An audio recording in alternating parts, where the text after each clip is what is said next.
Good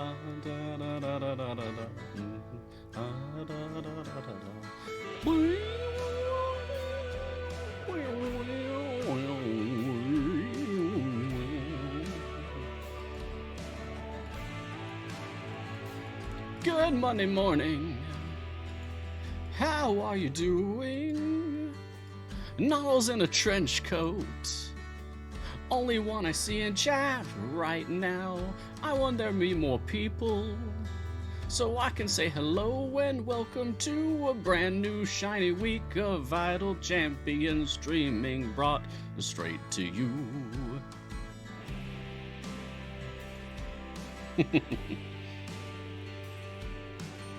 Hello, narwhals. Well, got some leftovers from last time, so let's crack into it. Got like 8? Shevek74. Question non-game. Mars, have you listened to XTC, English band? Most people I know that like Modest Mouse also like them. I have not heard of them. Shevek, thank you for the recommendation. I will look into that after work today. Redsfan73. Question. Mars, have you heard about Limitless Heroics? I have not. If that's another music recommendation, I will check that out. See, that's Limitless Heroics. Okay. Nazgul666. Question. Black Viper profits from lifelong farming. I don't see a next upgrade anymore since 10k, I think. Yeah, so she has a permanent count of red gems collected, but she has a cap for the effects you get for clearing certain thresholds of red gems, the last one being 6,500. Mine is well over 100,000 gems, and yeah, no further upgrades from there. It was their very first pass, Codename's very first pass at a permanent upgrade champion, and it kind of underperformed, which is why then Zorbu overperformed, and then everyone else is just kind of okay. Crying777. Question, how are the new characters picked for expansions? And a follow-up question, which character from series or game of the Forgotten Realms universe would you like to see brought in? Oh. How are the characters picked for expansions? I don't know. I'm not on the champion design team. That'd be cool.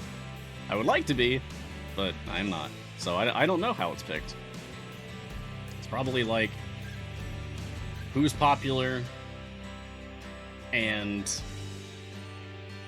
do they fill a niche that is not currently covered by champions in the game, and bonus points if it's a character that people at C&E really, really like already. That's just my guess, honestly. What character in a series or game in the Forgotten Realms universe would you like to see brought in? I want to see characters from Baldur's Gate 3 brought in. I know it's still early access, but dang, there's some cool characters. The Mole's Revenge. Question, how many familiars do I need to have one party on automated gem farming with the Mojang core and one party on active play? You only need like 2 for the background, like 1 on the field and 1 on leveling click damage. Everything else is bonus. For active play, you want like, I'd say 5 on the field, 1 on click damage, and 1 on leveling each of your champions, whether that's a 9 or a 10-person formation. If it's a 10-person formation, and then 1 on leveling click damage, that's 11. 5 on the field, that's 16. Plus 2 for each background party, so that's a total of 20. So yeah, 20 familiars, and you should be good.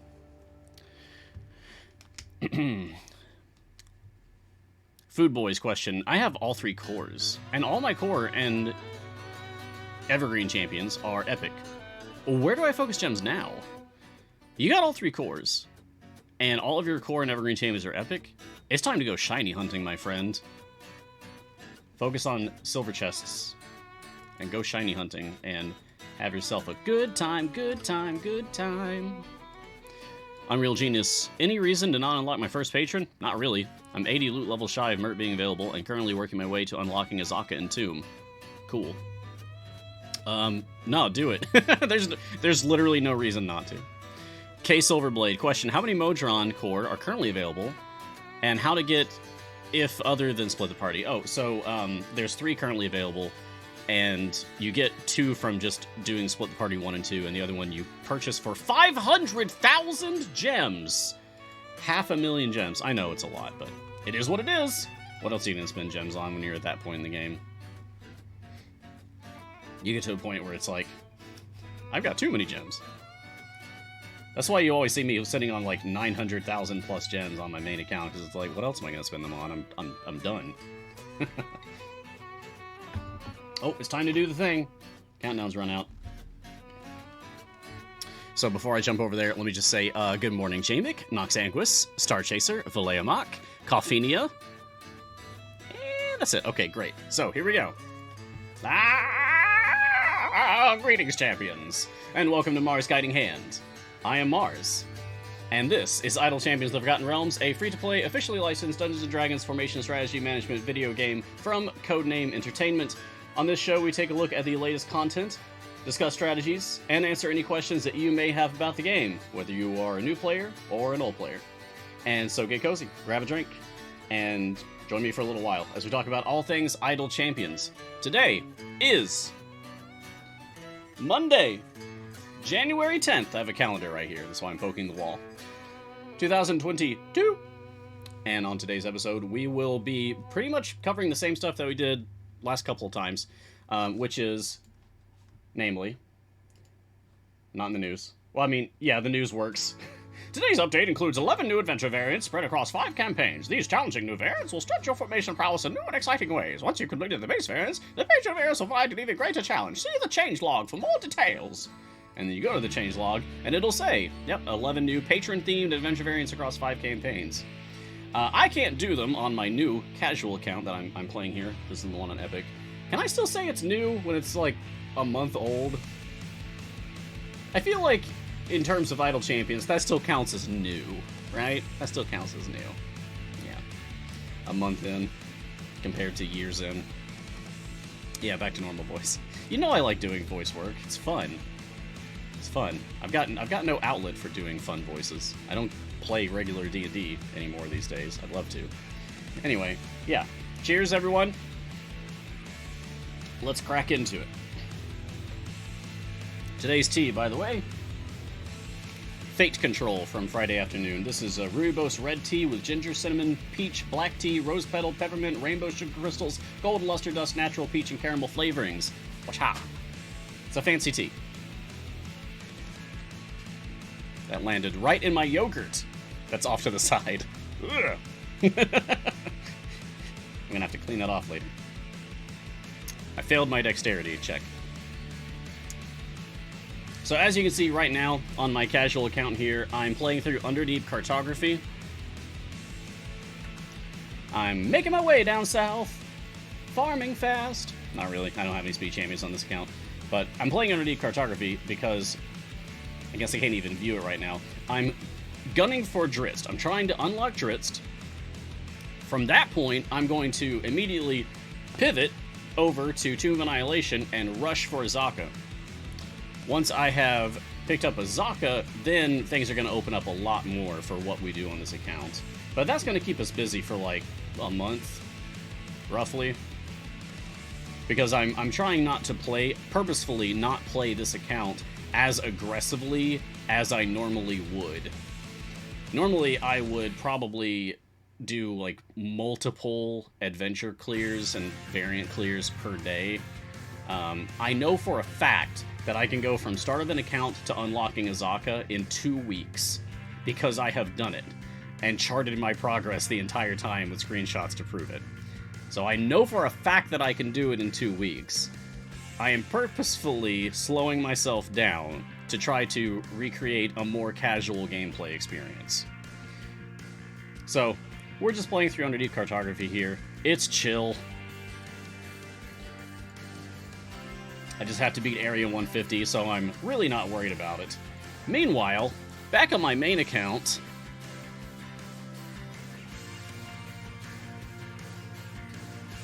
yes, that's right.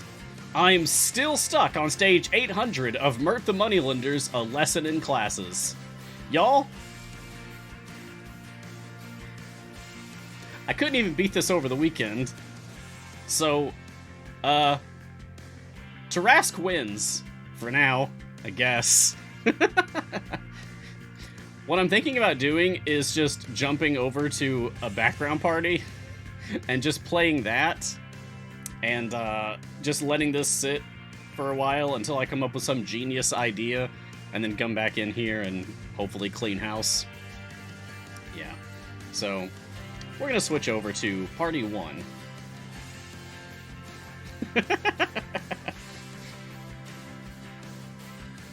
See, even the big name players still struggle with things. Plus, we get to see Farmer Azaka again. I was playing this on Friday morning show when we had the code Old Azaka Had a Farm. It's very funny. Yeah. Cool Bond, did you pivot to another DPS? I did not, and I feel like that's what I should do next. I just need to suck it up and admit to myself that Zorbu DPS isn't going to cut it. Do you have recommendations for a Mert DPS for me to try? Cool Bond, or anyone else? Open question. Open question. Azaka truly is the cursed farmer. Oh, hey, you're right. She literally is. She has the curse of lycanthropy, and now she's got a farmer skin. She's literally the cursed farmer. I didn't even realize that Friday morning. This is an extremely on-brand adventure for her. That's fantastic. We, all, on the other hand, are the blessed farmers of Idle Champions because we have been blessed with the gift of the skin.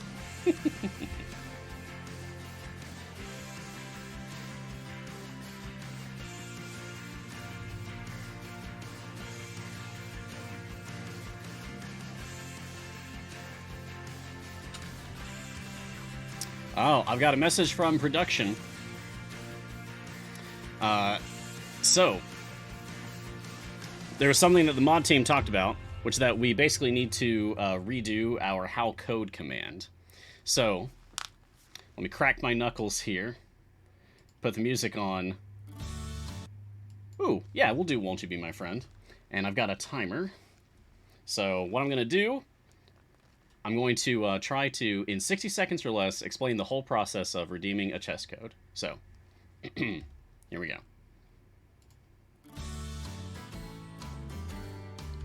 Hi, welcome to Idle Champions. I'm Mars. I'm going to explain to you how to redeem a chest code in your game. So right now, you see that I have my game open. I am going to either press the O key on my keyboard to go directly to the screen, or I can click on the chest button up here in the top left. This will also take me to the screen. You can also go into your shop, either clicking this button or pressing S, then click on the X. You'll be back to the screen. In any event, once you're here, click on this box or unlock a locked chest. I like to click on the box. And now you can put in your chest code. You can type something in. Also, copy and paste works. I like typing. If you have to, you can scroll the wheel around for what you need. I'm going to put in the code that's right above my head. New classes, yo. Enter or unlock, and voila. That was 60 seconds. Exactly. Whew.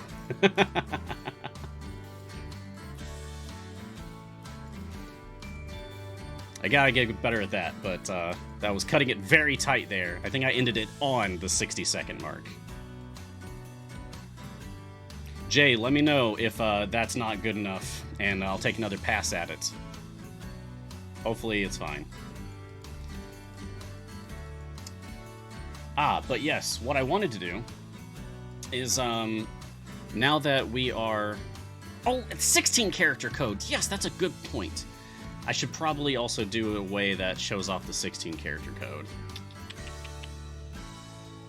Alright.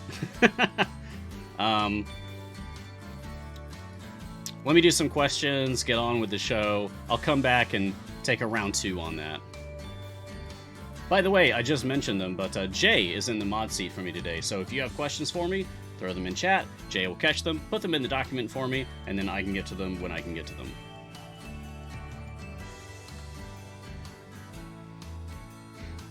So, let's see, what are today's questions? Jamick Unyielding. Question, I think I've misunderstood the core loop a little bit. I always thought you use speed to hit your wall, push to get farther, then gold find once you're as far as possible. But at that point, you're not killing anything to get gold. Azaka notwithstanding, of course. I mean, yeah. Yeah, you can use speed to get your wall, push to get farther by switching to a DPS team. Yep. Then gold find once you're as far as possible. Yeah, but switching to a gold find team, you're probably going to depower yourself so you're not getting kills anymore. But that's why Azaka farming is so important. That being said, sometimes your gold find with a pure gold find formation will be so good that even if you have to fall back stages from where you could get with your best DPS team so that you can still get kills with a full gold find team, it might still be good enough gold find that you're getting more gold in this favor than you would have if you had been at your wall getting kills. Does that make sense? Your mileage is going to vary. Ultimately, the best thing is to be at your absolute wall in Azaka farming. But until then, like on my casual account, I can't do that because I don't have Azaka yet. Like, I keep Jarlaxle back here. Just for the gold find. Because Jarlaxle, being in the formation, and with the increased gold find, is worth more than being a couple stages up further with a buffer in that slot instead. As far as getting gold goes. So, I don't think you've really misunderstood the core loop, Jamick. I think you just weren't quite all the way there yet. You're missing just like that one little nugget of wisdom. Riffraff, I keep hearing about 2 fairly easy levels in Avernus that give you enough patron influence to unlock most perks, like up to level 5. What are those variants? Huh. I'm not sure. But 2 things. I figured something like this would come up. I actually grabbed a couple resources. Here we go. Let's see. Tortuga Veloz in the resources channel. Yeah, in the resources channel of our Discord server. Made a post back in September that reads, go full Mert, Vajra, Strahd patron perks with these relatively easy variants, no missing formation spots or champions. These could be made offline or unattended from bottom to top, assuming enough core level and enough favor. Tested myself. And these are listed as Descend into Avernus Extreme Heat, Descend into Avernus Raga Dragas Crew, Descend into Avernus Madcap Adventures Redux, Tomb of Annihilation Starving in the Jungle, Grand Tour Demons Here, Demons There, Grand Tour Dino Nightmare, Tomb of Annihilation Overwhelming Force, Descend into Avernus The Path of Redcaps, Grand Tour An Abyssal Situation, Tomb of Annihilation Air's Getting Pretty Thin, and Dragon Heist Ettercap Swarm, and Descend into Avernus Madcap Adventures. There you go. So, there's just a quick list of adventures for you to try in various campaigns to go to full Mert, Vajra, and Strahd patron perks.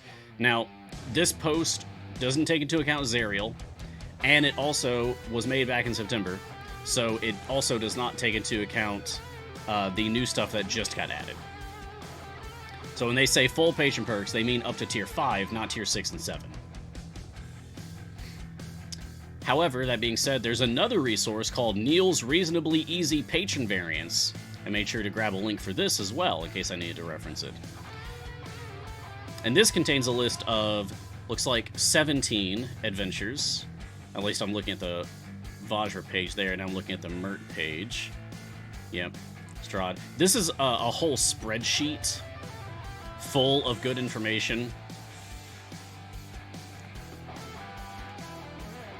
Yeah, you can check out those 2 resources, Neil's Reasonably Easy Patron Variants, and the post by Tortuga Veloz in the resources channel of our Discord. Both of those should help to give you an idea of which variants that you can tackle with patrons enabled for the most, like, cost effectiveness for, like, time versus ease in regard to how much currency and influence you'll get out of it.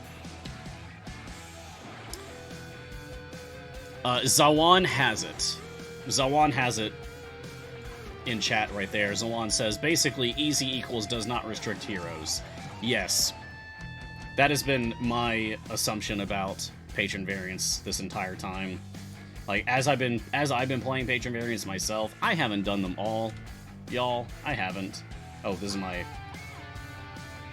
not great account. This is my great account. There we go.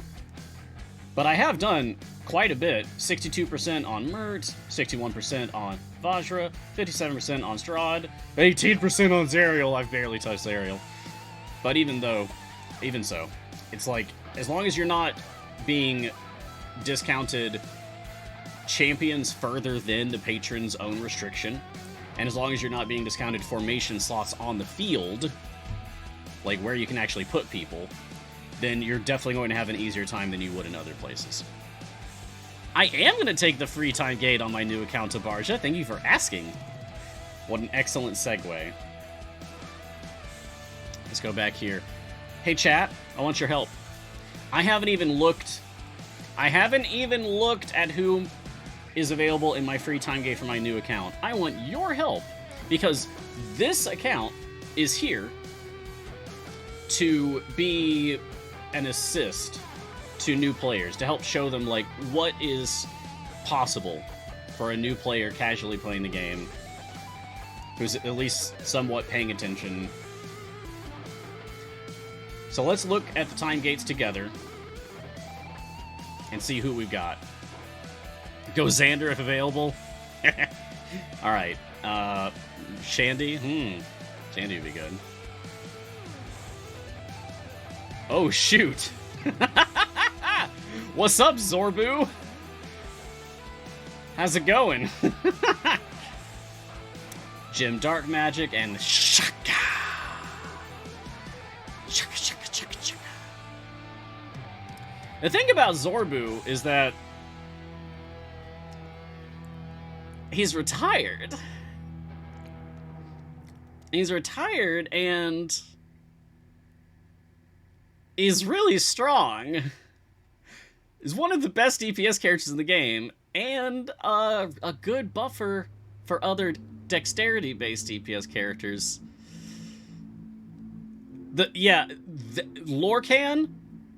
Lorcan MT's comment, slot 12 is tough on such a new account. Yes.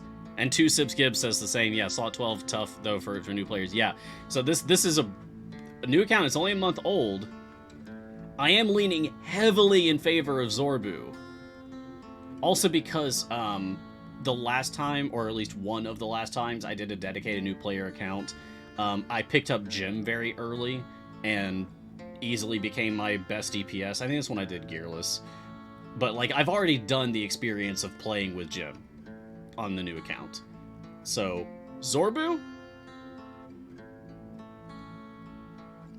Okay. Shaka, I will say, although super cool, love this guy's outfit, incredible fashion sense.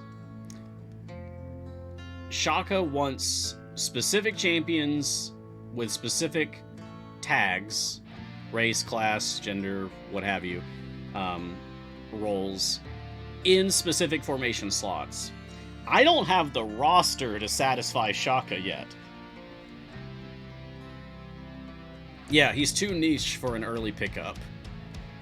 I love him too, Onyx. Shaka's really cool, but it's too early for Shaka. I gotta come back to Shaka once I've established myself with having a more full roster.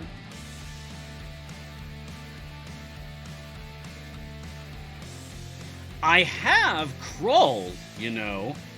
I've been using Kroll, which adds value to picking up Jim. Because, you know, Kroll's Plague Bomb going off, killing everything but leaving one enemy alive, and then Jim can turn it into an Abyssal Chicken, instantly taking it out. Yeah, Shaka doesn't need all 5 satisfied, but I will feel like I'm missing out if I can't get all 5.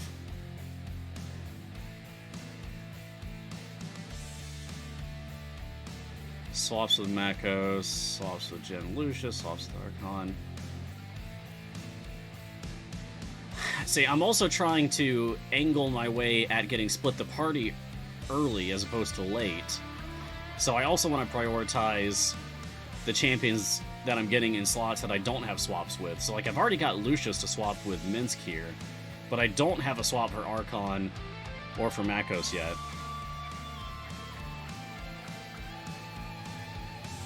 Makos swaps with Drizzt, and I am, like, just a couple adventures away from unlocking Drizzt. So I will get a pickup for switching with Makos there. I'm angling to get Azaka, which will swap with Archon. But until that point, if I can get Split the Party before I unlock Azaka, then great. I don't know if that'll happen. This is a no-brainer. Actually, I think it is a brainer. I think it is a brainer. I feel like there is value in any of these picks. But right now, I am leaning towards Zorbu.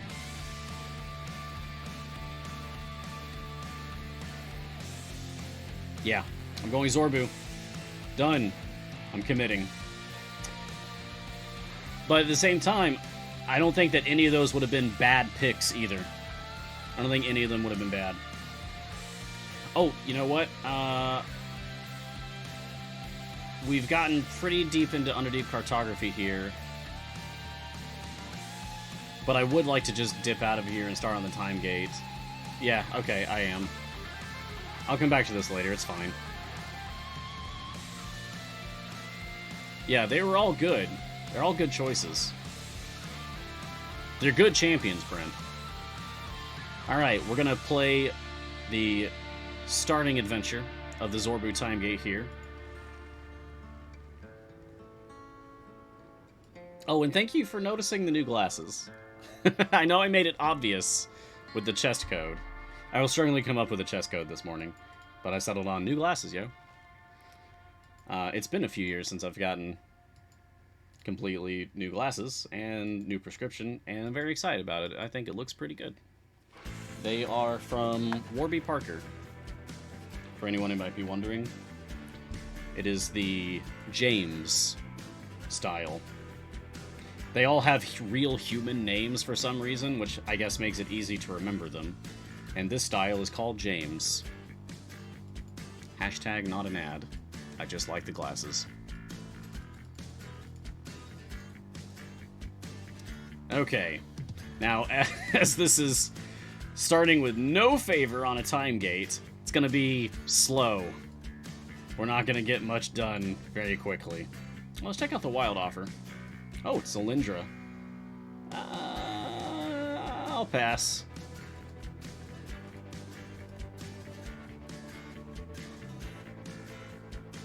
I wish I had these characters. Sentry, Evelyn, and Havilar.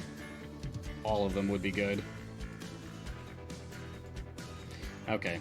So while this is going...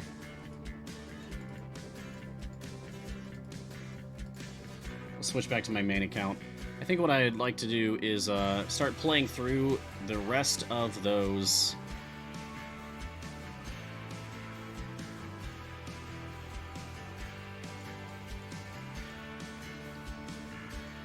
new variants that we got added to the game.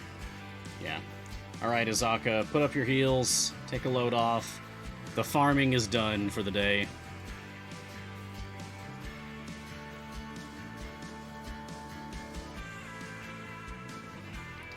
Alright, let's play through the new variants. A nod from Strahd. Sure, let's go.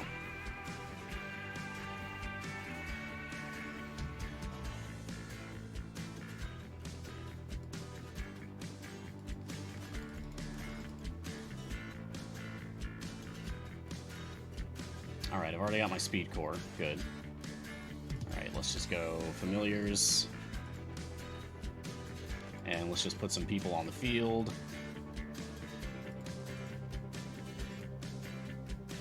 Alright, so let's actually read the text now that we're in here. A nod from Strahd. Head to the Amber Temple to help Casimir while repelling Strahd. Complete Area 325. In each boss area, Strahd on horseback appears. You must defeat this additional boss to advance. When defeated, he runs off the screen. Only champions with intelligence of 13 or higher can be used. So this is like practice for actually playing with the Strahd patron, because Strahd, only champions with intelligence score of 13 or higher can be used.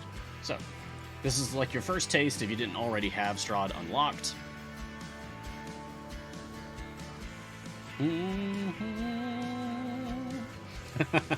I see glasses conversation happening in chat now. I've never liked the way I looked in glasses, but that was because I never really got to pick my own style before. What I really liked about doing this is that they send you, like, they'll mail you a box of glasses with the styles that you pick out, and then you try them and decide which one you actually want, and then they'll make you the glasses. So, I'm pretty satisfied with this. I think it looks sharp. Get it? Because that's my sign-off line every time. Alright, back to questions while we're just slowly pushing up through this. You tomatoed. That's a cool leather jacket. Thanks. I've had it for a long time. I've always wanted one so I could be like I'm in the Matrix or something, looking good. Oh, hey, thank you. I remember when I was in like early high school, I wanted to look like Neo from the Matrix. Yeah. And then with the Matrix Resurrections coming out over the holiday break, like, oh, that was really good, by the way. I really thoroughly enjoyed it. I was immediately hit with that vibe of like, wow, they are so cool. I even had a black trench coat once upon a time. It looked terrible on me. And yes, I wore it out in public. College. Well, thanks. I really like this jacket. Delkun, question. Did you try Penelope and full background parties? I did not! I forgot. I forgot to set up full background parties. Well, it's a good thing I haven't dipped out on this yet. You know what? I'm going to write it down this time so that I don't forget. Penelope and background parties. Jopworth. Probably a dumb question, but I just joined the game again after a break. Welcome back to Idle Champions again after a break. Someone told me Zorbu is no longer top DPS. Is this correct? And if so, who is? Well, I'll tell ya. Yeah, Zorbu was king DPS for a long time. He very much overstayed his welcome. He's still very good. He did not become weaker. He was not nerfed, not rebalanced, nothing like that. What really happened... See, what happened is a couple other champions sort of outpaced him. Ashara is queen DPS right now. That's why I've gone full legendary on my Ashara, because I could. Ooh, speaking of which, I should forge something, because I'm definitely at...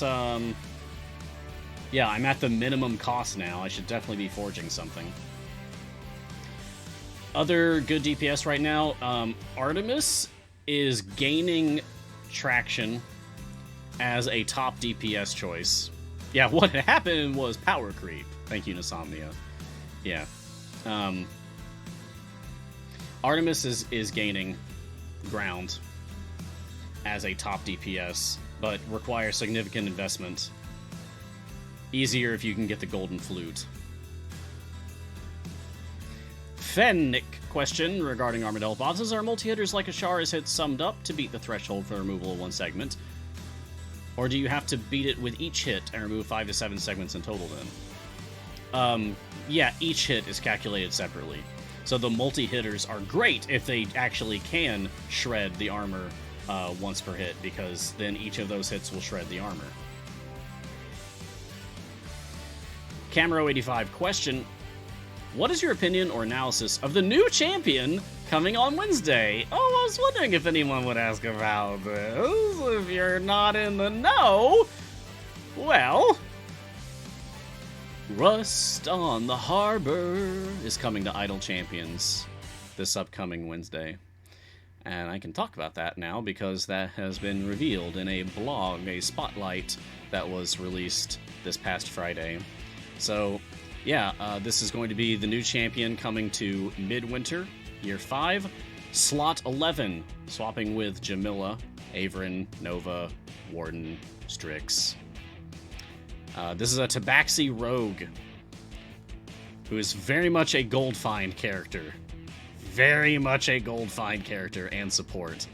and a gunslinger. Like, the cat's got a gun. So, I think that's very cool. On a personal level, I did not know about this character before Idle Champions, but on a personal level, I came up with an NPC for one of the adventures that I streamed on this channel once, who was a Tabaxi rogue with a gun, and her name was Dust in the Wind. And now we have Rust on the Harbor, who is a Tabaxi rogue with a gun. So this is the closest I've gotten so far to getting one of my characters in the game. It's a surrogate, and that'll feel good. I like the idea of cat with gun. It's amusing. So yeah, Rust on the Harbor is coming this Wednesday. Look forward to it. I know I am. Having read through the abilities, it's pretty cool. I look forward to putting him through his paces. Yes, it's very amusing. Thank you, Richard Sphere.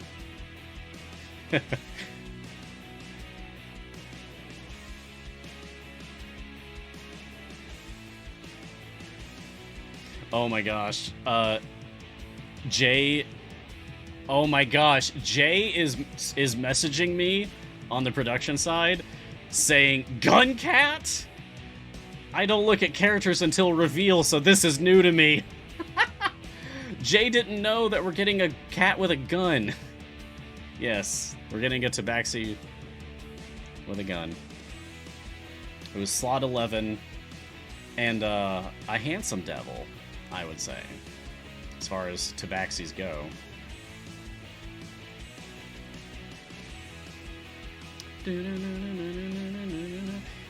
I have the blog post that I can post in chat for y'all. Here you go. I've just posted it in chat, so if you want to take a look at that, feel free. Tabarsha, are guns canon in D&D? Kind of. Guns are canon in Dungeons & Dragons if your Dungeon Master says that they are. Your mileage will vary. Do firearms have stats published in official Dungeons & Dragons material? Yes! Yes, they are. If you go look at the Dungeon Master's Guide, there is a table for, like, both Renaissance firearms and for, like, even futuristic things, like a laser gun.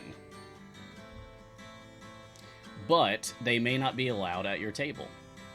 That's a conversation to have with your Dungeon Master. If you are a Dungeon Master, then it's just totally your choice. That being said, I don't really love the way that the rules are for firearms, like vanilla firearms in the Dungeon Master's Guide. But there are many great things that people have come up with for doing homebrew for firearms in Dungeons & Dragons. So, look around. Check out Dungeon Masters Guild.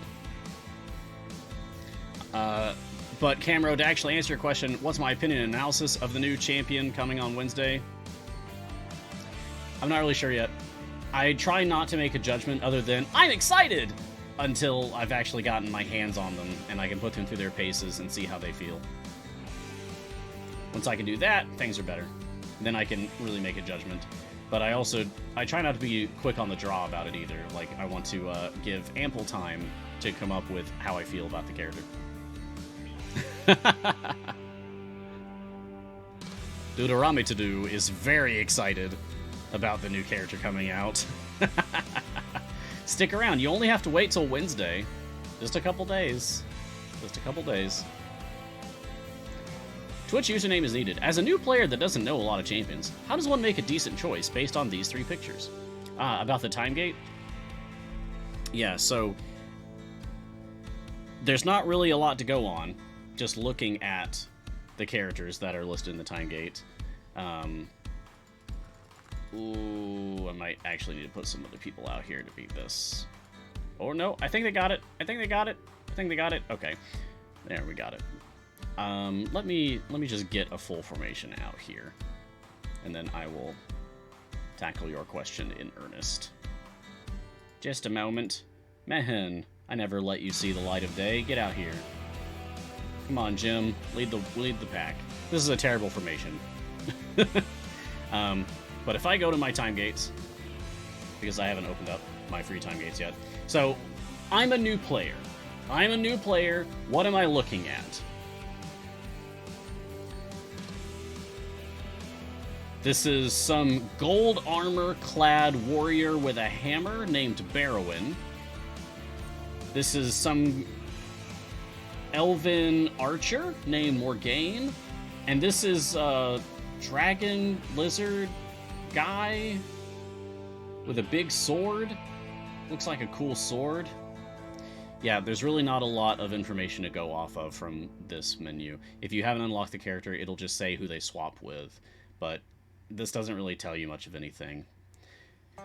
Now, if I'm a brand new player, and all I know is this game, and I don't know that there's a community attached to this game, then I just have pictures to go off of. That's the only information. I've got a name, I've got their picture, and I know who they swap with. So I would probably just pick the one that looks coolest to me, which would probably be Morgaine. I like the way Morgaine looks. It's a cool bow. I like the armor. Elves are awesome. Now, if I was a little more in the know, at least to the point that I know that there is a community that plays this game, which I have to imagine is pretty easy to realize, because if you've just ever been playing the game and you see a notification pop up in the bottom left and you've ever clicked on it, then you'll land on our streams and someone will mention, hey, we've got so many places that you can talk about Idle Champions. If I'm aware that the community exists at that point, then I would go looking for where can I talk about this? Reddit, Discord, Twitter, somewhere. Can I just go on some social media and say, hey, I have a time gate and these are my choices. Can anyone help me pick? And that gets the ball rolling. We've done everything we can to try to get, people aware of the community, because I do think that it's the best part about this game. It's just the fact that we have this community and how it's so incredibly helpful, kind. It's very supportive. It's the whole reason I'm here in the first place. I was just a supportive community person, and then I got a show. But the support never ends. But if you don't know, then you just have a picture to go off of, and that's about it. Yeah. So maybe that could be improved in some way. At least, maybe, I don't know. Would it be useful to have, say, like, if you're looking at the free time gates, maybe having a button in the top right that you could click on that would show you, like, their character sheet, so that you can read about all of their tags, their bio, stats, or in the style that they do it for events, maybe, where they kind of give you just an overview of the character. Either of those would be helpful, I think. Yeah, Tavarsha, my Donar is dressed up in his Yum Yum Hut costume. So he is a chef. Reds fan 73 question: Mars, is Cthulhu and Prudence backstory the same great old one from Lovecraft? I believe so. Cthulhu. He sees you when he's sleeping. We pray he does not wake. Yeah, same Cthulhu.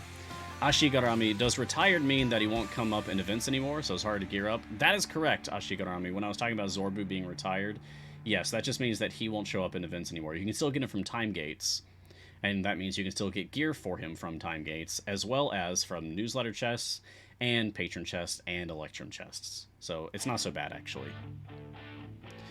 Adventures 55. Is there a tool out there where I can plug in the champs that I've unlocked and it spits out the best formation? Nope. We've got a lot of resources out there from the community, but I feel like that's huge. That's like the holy grail of a community resource, right? Do I have fun coming up with formation designs myself? Yes. And I imagine that a lot of people feel the same way. I also imagine that there's a lot of people that really struggle with that.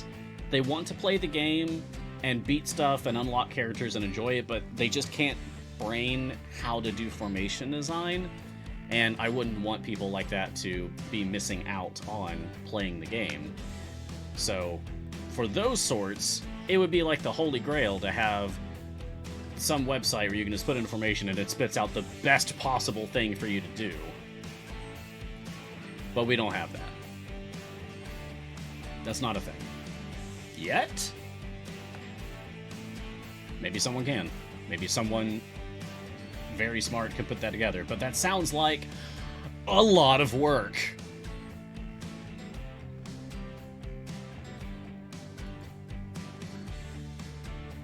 Grail-shaped, tell us about your new glasses if you would. You spend a lot of time in front of monitors. Are they progressive lenses?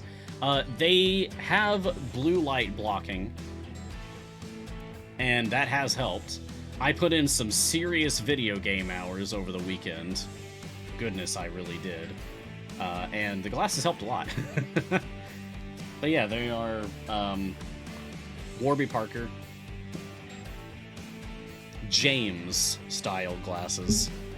And this is cute. They came with this case. It's like a curved locking, like there's a magnet in it case. And this is adorable. I wasn't expecting this, but they sent a cleaning cloth with it that's got this adorable pug on it. I'm not really a dog person, but I don't know. This cartoon pug is adorable. I'm more of a cat person.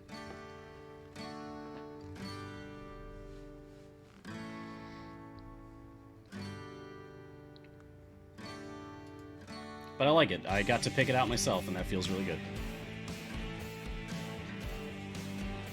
Nan Bread Loaf. Was tea discussed already? Tea was discussed, but I can discuss it again. Actually, I have two things. One, this is Fate Control from Friday afternoon. This is a rooibos with a lot of stuff in it. It's a very complicated tea, which I like. I like complicated palettes. Yeah. Ginger, cinnamon, peach, black tea, rose petal, peppermint, rainbow sugar crystals, gold luster dust, natural peach, and caramel flavorings. It has a, if I can get the camera to see it, just a kind of a dark gold color.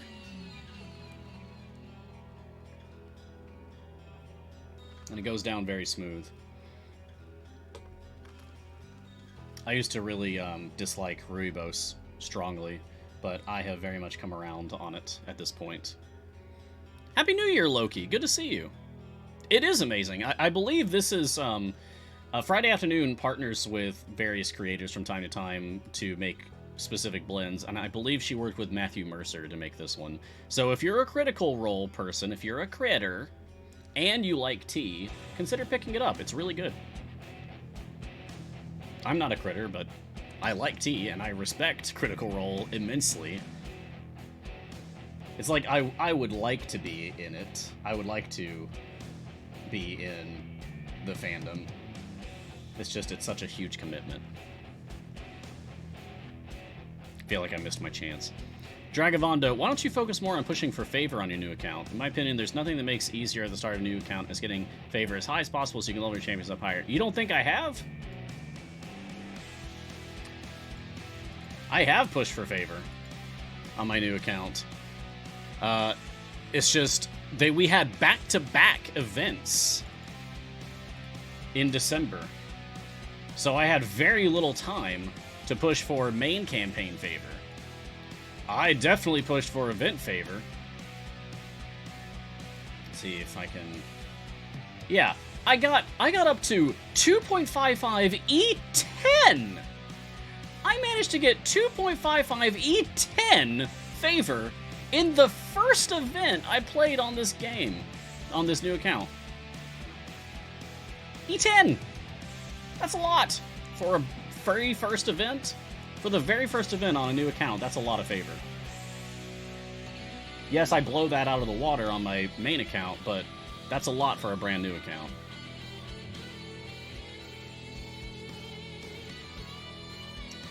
But yeah, now that we're back to, like, regular routine, yes, I will be pushing for favor. I am currently up to 2.76 EO9 in Torm's favor.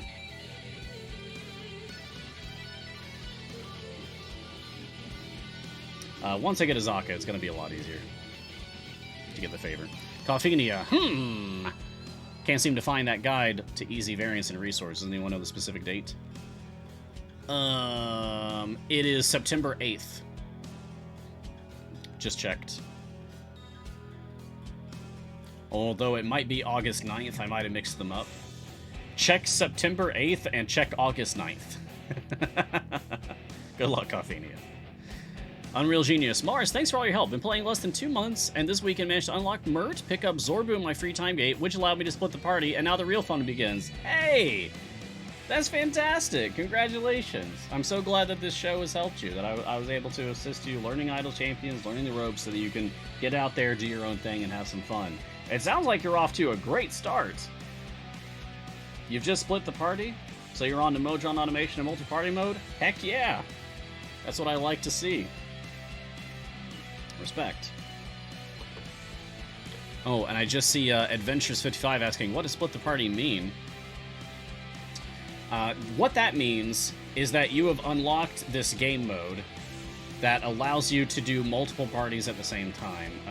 But to do that, you have to beat a challenge first that's called the Split the Party. Split the Party is a particular adventure where you have no favor. You still have to clear a specific goal. I think it's stage 50, but you have no favor. Once you place a champion in the formation, you cannot remove them. And periodically, as you play through the adventure, you will lose a number of your champions. They will be removed from your formation forcibly. And so you have to, multiple times, pivot what you're doing and change your formation design to adapt to the growing challenge of the adventure. It can be annoying. It can be challenging.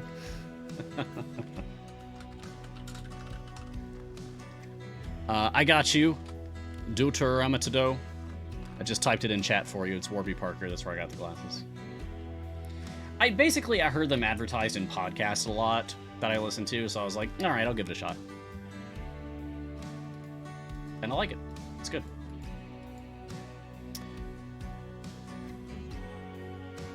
Oh, and that answers the next question, too. Great. All right.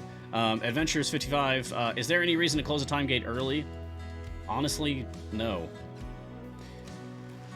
Okay, there is one reason I can think of to close a time gate early, which is because you want to play another time gate. You can't start a second time gate if you have one running already.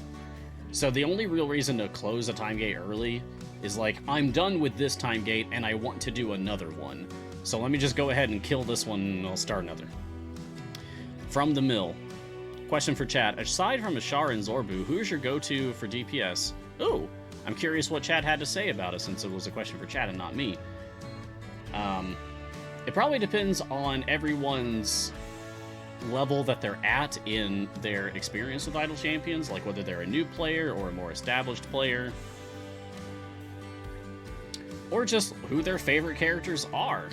Noxangua says Frida. That's great. Very much not a meta pick, and I respect it. Because Frida's one of my favorite characters in the game. She's super cool. She's the kind of character that I would make. Smuttick says Delna for sure. Which I can't tell if it's a joke or not. But that adds to the fun, because, yeah, Dawn is great. Even if she's a joke. Which, maybe that wasn't a joke. Who can say? Oh, right, the creeping hut. Ugh, I need to get a tank out here. Hi, Celise, how you doing?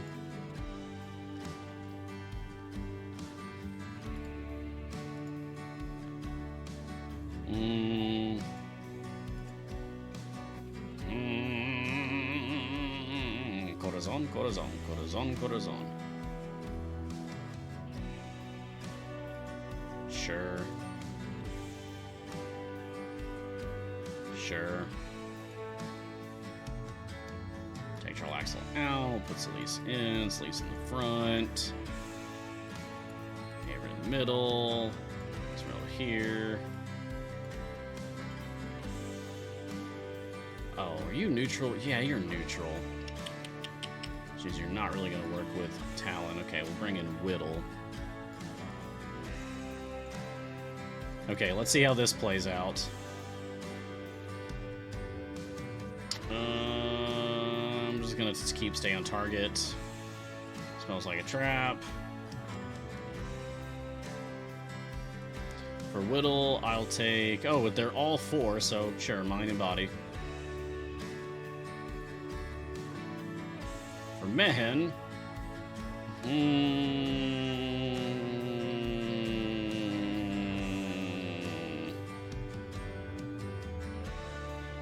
Mehen I'll put here. Actually, I can put you all the way in the back. Even better. For Dadius, I'll take Empowered Empowerment. For Shandy, I'll take... let's take Criminal Contacts. Might want to move some things around. I'll take... Is there an Echo in here for Jim? I can always respec if I need to, but I don't think I'm going to need to.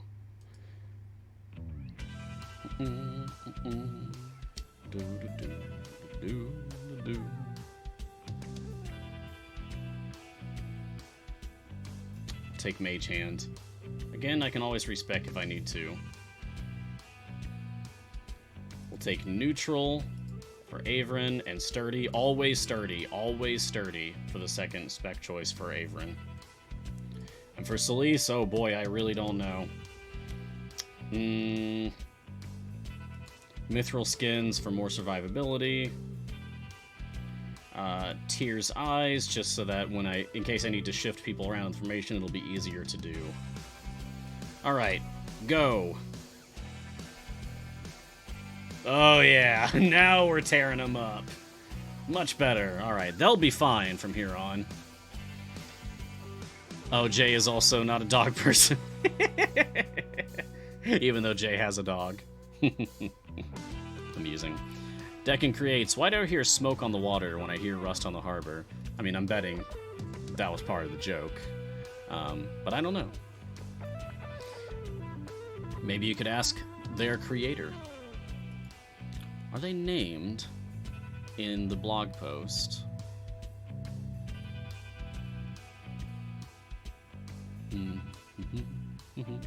Yeah, here we go.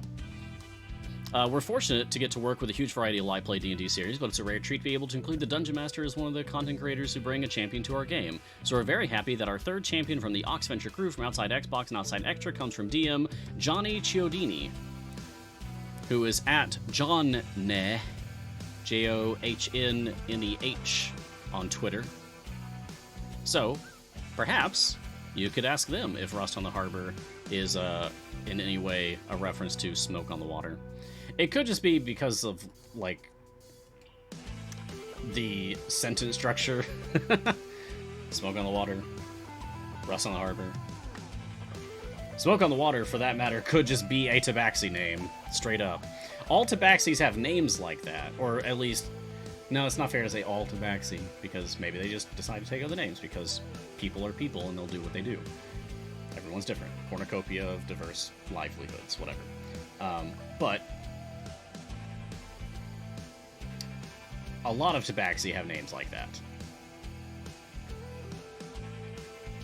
In Tomb of Annihilation, I remember there's a pair of guides that you can hire who are called...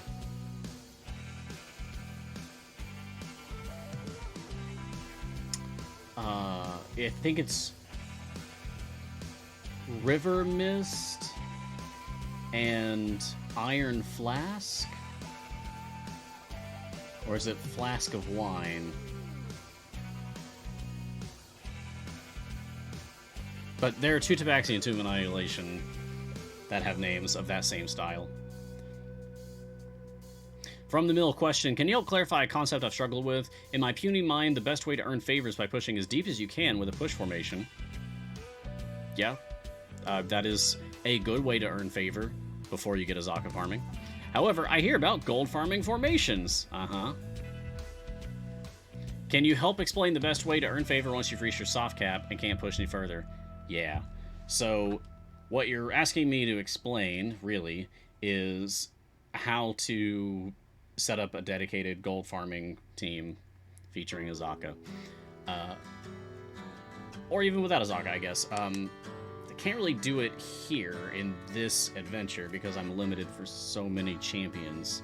Just a ton of champions I'm unable to use right now. But in a nutshell, the idea is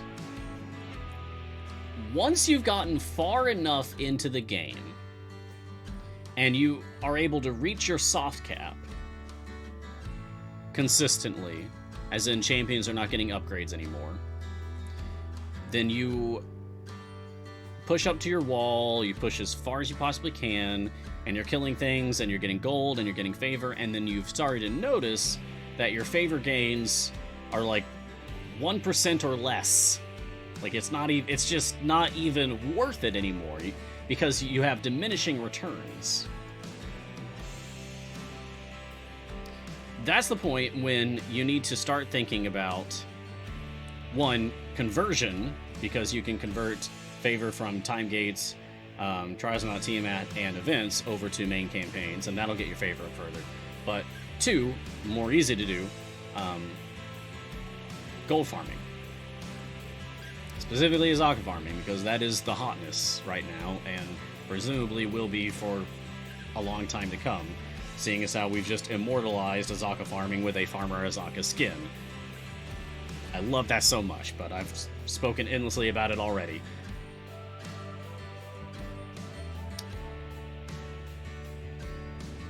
The way to set up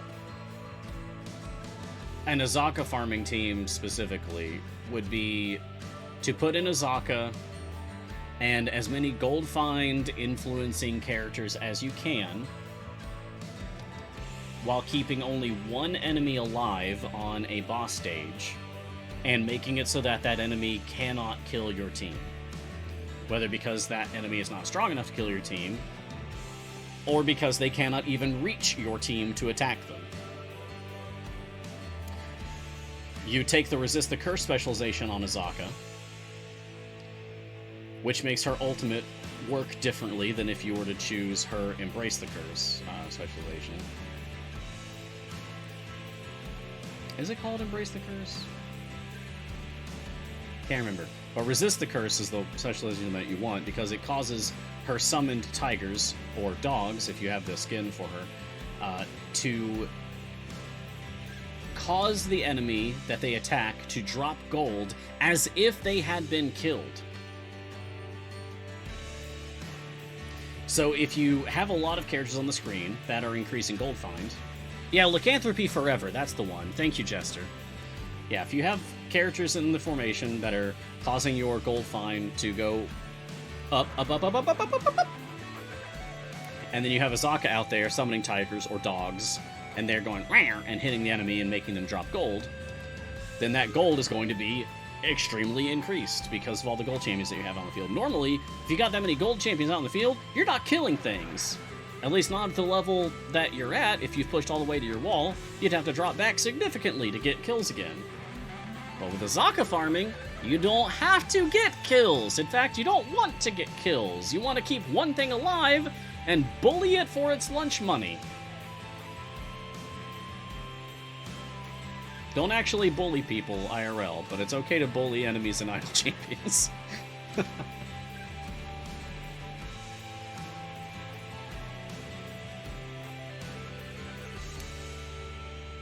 Yeah, as Loki says, you can turn it into a mimic. Yeah, so trying to give you the basic of basics for Azaka farming. It's you put in Azaka, and you put in other champions that make gold find go up. And you make sure there's only one enemy left, and it cannot overcome your formation, whether because it can't reach you or just because it can't hurt you. As long as you can do that, and you take Resist the Curse specialization for Azaka, then congratulations, you're now doing Azaka farming, and you're going to see some sick gains with a Z, because that's cool. That being said, there's also a lot of asterisks at the end of all of that. A lot of addendums to say like, well, if you swap in this champion and mark the enemy with this particular debuff, they'll drop even more gold, and then you switch that champion back out to a different champion because that debuff will stay on them even if that champion is no longer in the formation. So you put that champion in, mark them with the thing, so they drop more gold, and then swatch that champion out for a different champion that is increasing your passive gold find numbers, and blah, blah, blah, blah, blah, blah, blah, blah. There is nuance to Azaka farming. It can become complicated. But the simplest way to put it is you have Azaka, you have other champions that are making you get more gold, and you're making sure that the enemy can't kill your formation. That's it. That's the simplest way to put it. There's guides for this, though. So if you really want to get into the nitty-gritty, like having Jim on the field, who has the ability to turn an enemy into a mimic, and then mimics drop 10 times more gold than normal. That's another element that you could incorporate into Azaka farming. It's basically a lot of options.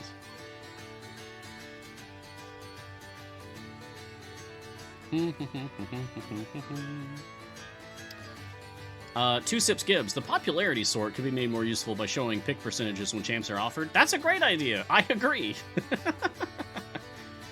Yeah, in the time gates. Yeah. View available time gates, how there's a popularity. It doesn't say what it means by popularity. Like, is this the champions that are being picked most often for time gates? Is it the champions being played most often? Like, just most play time?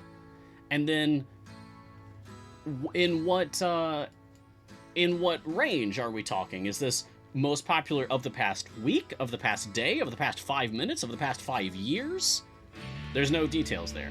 So, any more clarifying information on that list would be useful, I would say. So I agree with that statement, to Sips Gibbs. Tyranno30 question, any idea why Celeste has a 50k blue feat for a +1? Is this just wrongly priced?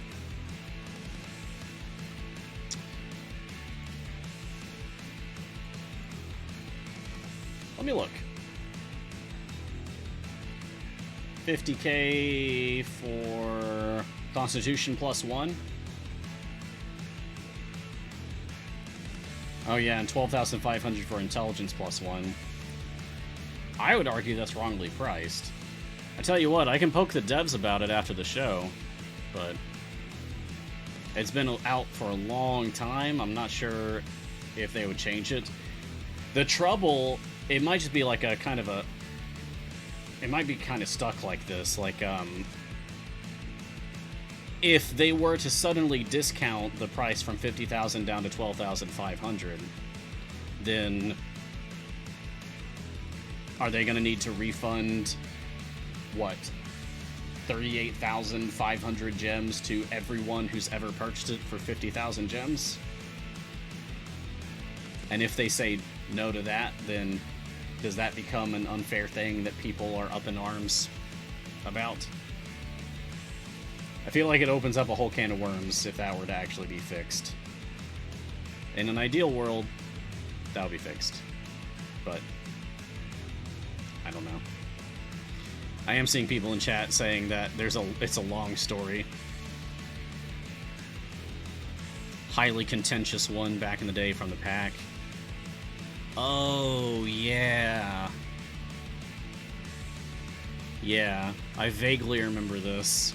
I was around for this, but we just had so many things happen in the lifetime of Title Champions. It's hard to remember the specifics.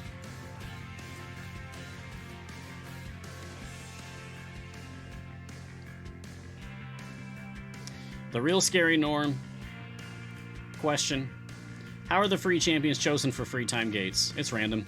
I just got Zorbu and Azaka, and on my free time gate there were 2 more for slot 12 and Stokey. So I went with Stokey to get a 3rd in that slot. Is it kind of weighted on what you need? No, it is not. It's not weighted based on what you need. Basically, behind the scenes, like under the hood of the game, there are like buckets, I've heard them referred to.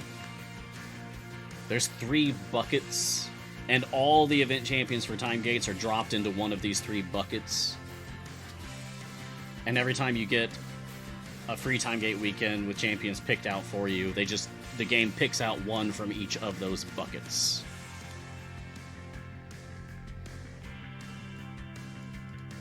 And I think it will always pick something you don't yet own if there's at least one champion from Time Gates that you don't yet own. I think that's true, but I'm not 100% on that.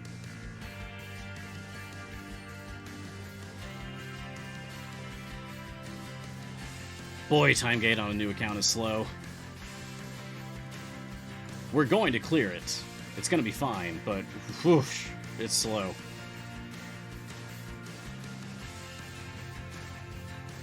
I should really open up more Electrums on this account. A lousy bum, regardless of taste and smell.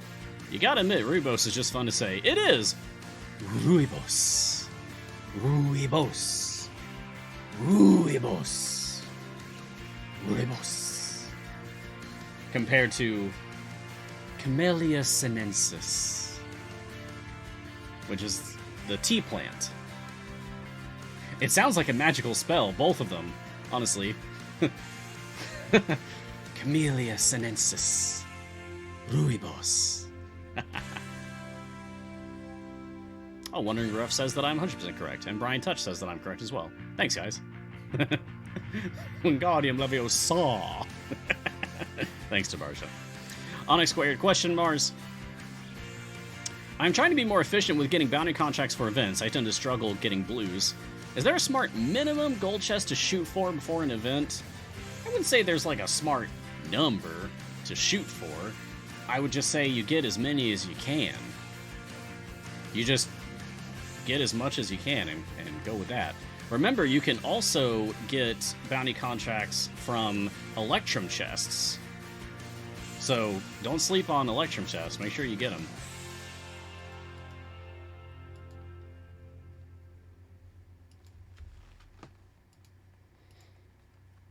Because you might be able to get at least a little bit more out of that. Oh, I said your name correctly, Tabarsha? Great. I pride myself on that. I find it's important. It's the baseline show of respect is to say people's names correctly. The names that they prefer, and say it correctly. I prefer Mars. So thank you for all addressing me as Mars. Adventures 55, where a challenge is found. Follow-up for split the party question. I'm currently working on my first time gate. I've earned all the chests and not just free play for 14 more hours. Okay, you're asking about how to access split the party. So once you have 2 champions in each slot, let's go ahead and check it out now. Once you have 2 champions in each slot, then you can do this. Click on unlock and you'll see split the party, and it's right here. Say there's an X over must have at least 2 champions in every bench slot. I don't have that yet, so I can't actually do this yet. But eventually, I will, and then we can do it. But it's right there. There's a little icon on the bottom right quadrant of your screen. Click on that, and then unlock. And if you have the requirements, and you're not currently in an adventure, you gotta make sure you're not in an adventure currently, then you can start the thing. Big Carl 60. Is Azaka farming viable without Kroll's second feat of Virulence Drain? Yeah, totally. Why wouldn't it be? Would it be more viable? Absolutely. It'd be more efficient. But it's still fine. You're still gonna benefit from it. I feel like there's a constant battle as a little bit of a poisonous mentality in video games at large, with that, like, you have to be the most optimal you possibly can to be playing the game correctly. And that is not true. The best thing to optimize is your fun. Whatever fun is for you, figuring out how to optimize that, and that is playing a video game correctly. Sure. If there even can be said to be such a thing as playing a video game correctly. Yeah, maybe it's the product of the culture that we're in. But enough about that. But yes, it's still viable even without Kroll's second Virulence Drain feat. It's not as good, but does it have to be? That's a question for you to decide. Faerun76, when would the next event start? This upcoming Wednesday at 12 p.m. noon Pacific time. All of our events begin at 12 p.m. noon Pacific time on Wednesdays. It's every 3 weeks. Loki Gromroll, has the shiny chances been adjusted, or am I just lucky with 4 shinies and 300 silvers? Whoa! You're just lucky. And that's awesome. Very nice. Very, very nice. You're just lucky, Loki. You're just Loki lucky. Lucky Gromroll. Jester Josh, who are the gold influencers? I got Omen, and getting him primed is its own chore. Yeah, but Omen is a really good one, though. Omen is a really good one, though. Tell you what I can do. Switching back over to my main game here. If I go into my saved formations... Do I even have... Wow, seriously? I don't have an Azaka farming formation saved on Torm. On Grand Tour of the Sword Coast. Huh. Alright, well, let me just open this up. I'll go to my All Champions page, and I'll just scroll through here. Alright, so... gold farming. Good gold farmers. For various levels of play and various situations. I will mention that, while not a gold farming character, Turiel has a gold find feat. So sometimes that can be useful. But is he a core member of a gold farm team? I'd say no.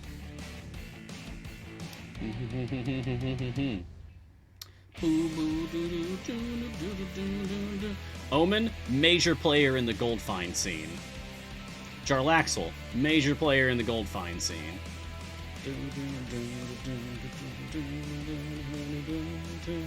Kroll, major player in the gold find scene. Yes, while Cthulhu does have a gold find feat, Cthulhu has an ability that causes you to get less gold. Also, that you can't turn off. Yeah. It is worth noting that Brunor buffs your gold find just a little bit because of the Bounty of the Hall ability from his Companions of the Hall affiliation. However, while that is only a slight boost, it is increased further if you have a +1 Wisdom feat on Brunor and he is adjacent to Narak, who himself is not a gold find increaser, but Narak can increase the support abilities of adjacent supports with Wisdom scores of 14 or higher, and that can apply to certain gold find increasing abilities.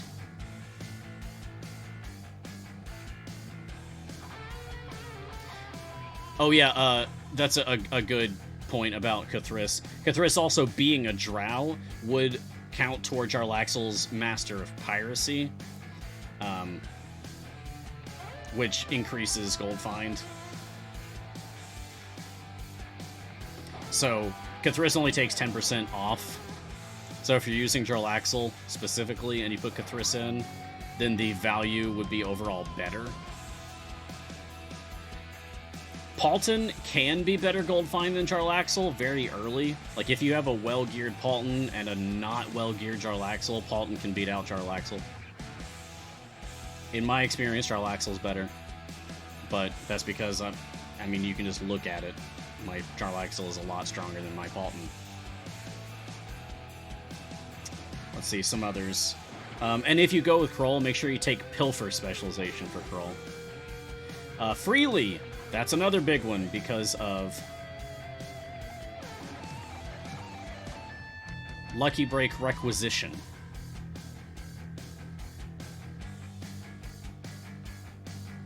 And there are feats. Freely has feats specifically for that as well. 2 of them.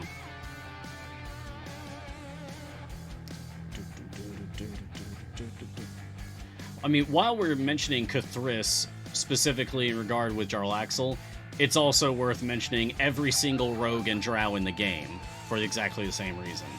Jarlaxle's Master of Piracy just goes up for every rogue and drow you have in the party.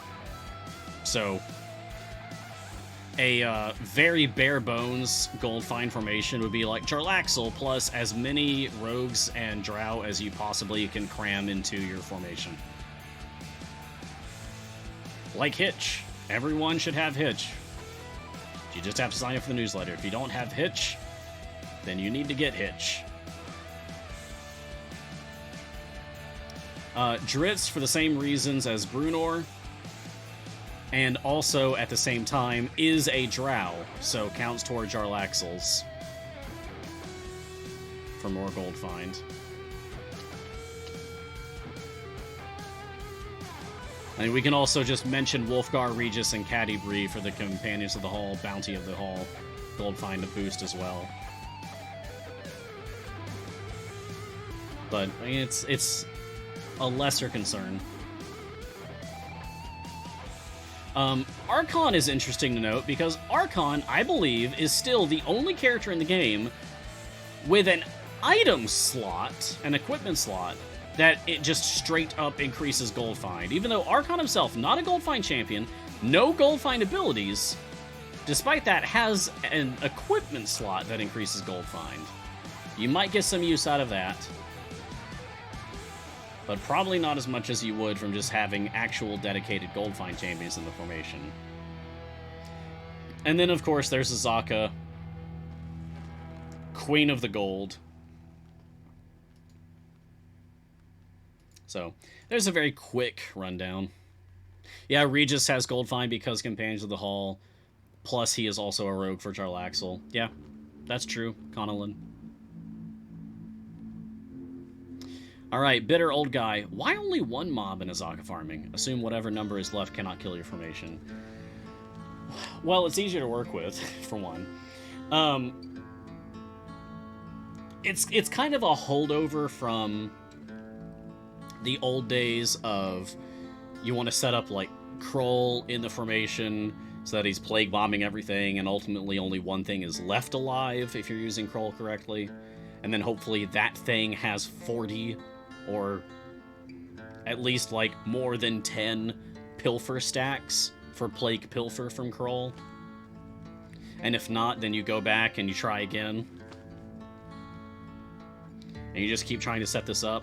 An ideal situation is you have 40 pilfer stacks from Kroll's Plague Pilfer on a mimic created by Jim, Dark Magic, in slot 7.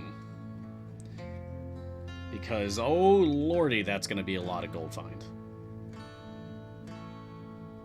Shevik, I do not have news on a fourth party.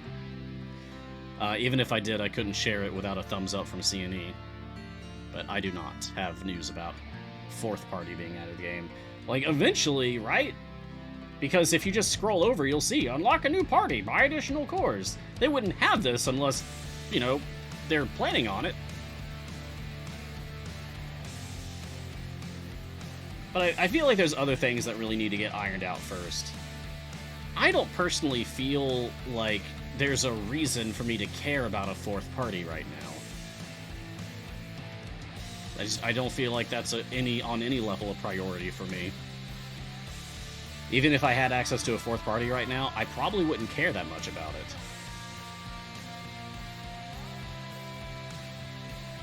So, I think other things really need to be focused on first, in my opinion.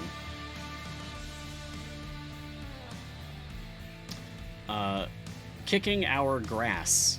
Haha. Is it possible to max Mert's Silvery Gates? Yes! It was proven by... I forget their name. Someone on Discord proved that it is possible, though very difficult, but it's possible to max out all of the new patron perks. Every one of them. You can max out tier 6 and 7 for every one of the patrons, but it's gonna require a lot of work. You've got to beat, like, all of the highest end patron variants for each of them to actually pull it off. Which is a feat that not everyone is going to be able to do. I'm struggling to clear one of them already, ever since Thursday. Still working on that. That's Mert's A Lesson in Classes. Still stuck on that. I need to beat 825 and I'm stuck on 800. But yes, it is possible to max out Mert's Silvery Gates perk as well as all the other perks. In fact, even the day it came out, Wednesday, when all the new perks came out, Garwar was in chat letting me know that he personally maxed out all of Mert's perks already. So yes, absolutely, you can. Merrick question, I'm starting to do Strahd variants and I'm having trouble filling out my second bond with Ashara. For Strahd, I can currently field one small folk or one exotic. Would I be better off getting new second and third exotic, like Birdsong and Sasaspia, or second and third small folk, Lazaps and Eliwick? I mean, in a vacuum, as long as you're filling the bonds, you're going to get the same amount of support either way. But this question is really asking, should you pick up Birdsong and Sasaspia, or should you pick up Lazaps and Eliwick?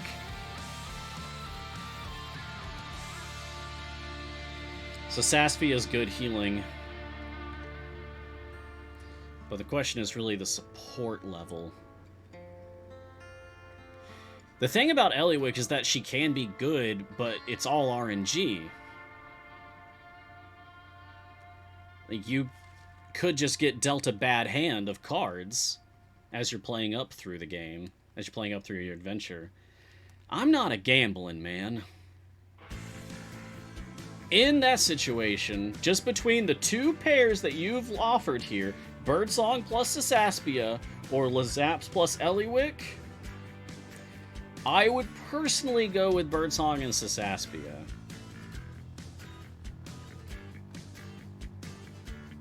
Oh, keep in mind, everyone who's throwing out suggestions, keep in mind that this is specifically asking about Strahd variants. So we need Intelligence 13 plus. Oh, speaking of Strahd, we just beat a nod from Strahd. Strahd nod, done. Okay, let's reset that.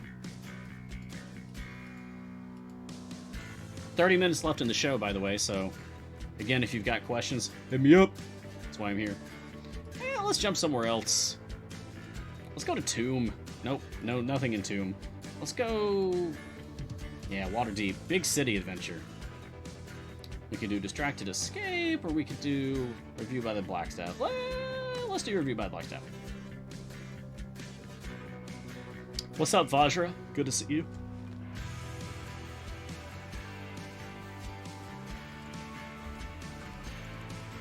Hey. Blop, blop, blop, blop, blop, blop, blop, blop, blop, blop, blop.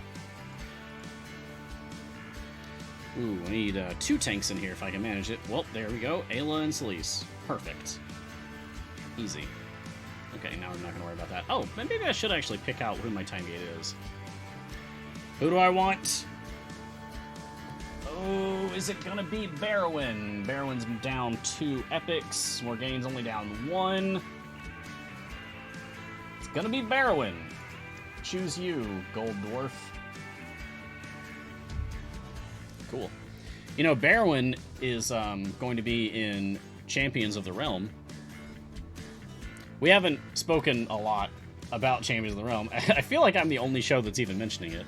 I don't know if I haven't checked out all of our shows, but Realmsmith has been putting out this show. It premiered last Wednesday. It's called Champions of the Realm, and it's essentially like an organized PvP style tournament, and it's kind of done in the it's kind of done in the aesthetic of a sporting event. Like, they've got referees and uniforms and commentators. Yeah, it's a tournament arc. Yeah, it's very amusing. It's got a bit of a cringy, but it's aware of itself charm to it. It's cheesy, but I like cheesy, personally. I think it's fine. But last week we had Beetle from Beetle and Grimm versus Esmeralda. And I don't know who's coming up for the next fight. Champions of the Realm secretly Balos Black Pit. I mean, maybe, non-bread loaf. Mark Meer is playing as Baloth in the tournament. Like, there are names and faces playing as champions that you know. Several of the champions in Idle Champions are in this tournament. It's pretty cool. I'm very curious to see how it goes. I'm interested, I would say, mainly in Esmeralda, Evelyn, and Baloth to see how they fare. I don't remember who I picked to win. You can do like your own bracket and like predict who's gonna win each round. I can't remember who I settled on as the ultimate victor, but I think it's either Esmeralda or Evelyn. Yeah.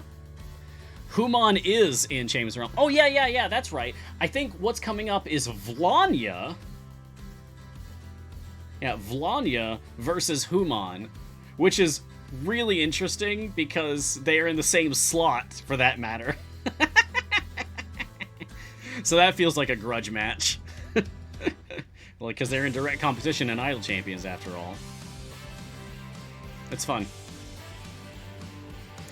And they are being played, Vlanya is being played by Satine Phoenix, the creator of Vlanya. So that's very appropriate. And Human will be played by Critical Bard, Omega Jones. So it'll be really cool to see how they deal with each other. I noticed, this is funny, but I noticed that in the marketing, Critical Bard is wearing this dragon mask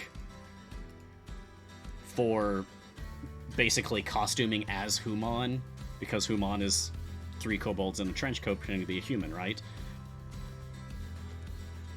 Y'all, I have that dragon mask. I have the exact dragon mask that Critical Bard is wearing. I picked this up on a whim this past Halloween. I've had no use for it, but I have the dragon mask that Critical Bard's going to be wearing. It's pretty neat. It's one of my mini treasures, I guess. Yeah, CB does do very good stuff.